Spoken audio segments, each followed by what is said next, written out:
হযরত ইমাম আবু হানিফা রাহমাতুল্লাহ আলাইহির সাথে এক নাস্তিকের বহাস হবে। স্থান এবং তারিখ নির্ধারণ করা হলো। ইমাম সাহেব দেরি করে আসলেন। নাস্তিক বলছে, আমি আপনার সঙ্গে কোনো বিতর্কে যেতে চাই না, কারণ আপনি ওয়াদা রক্ষা করতে পারেন নাই, নির্ধারিত সময়ের অন্তত 3 ঘন্টা পরে এসেছেন।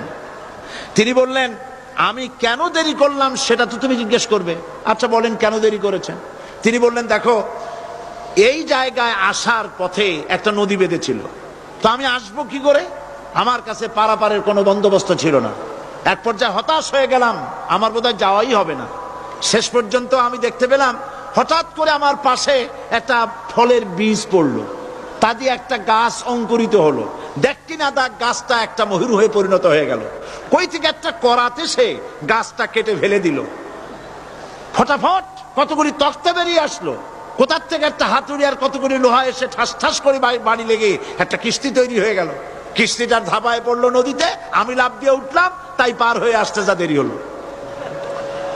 নাস্তিক বলছে, আপনার সাথে আমি জানছিলাম যে আপনি অত্যন্ত বুদ্ধিমান মানুষ, কিন্তু যে ঘটনা শুনাইলেন আপনার স্ক্রু একটাও টাইট আছে বলে মনে হয় না, আপনার সাথে আর কোনো বহস নয়।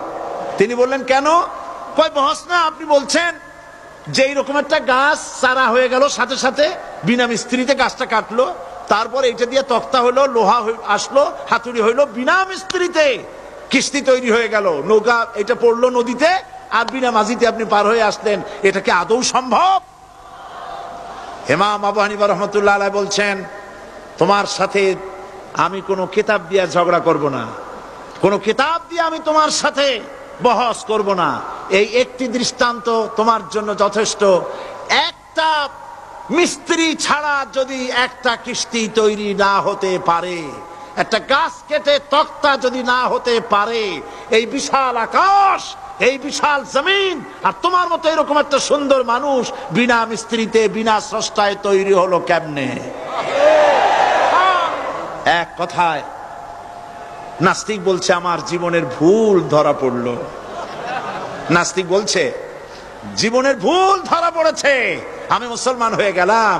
লা ইলাহা ইল্লাল্লাহু মুহাম্মাদুর রাসূলুল্লাহ।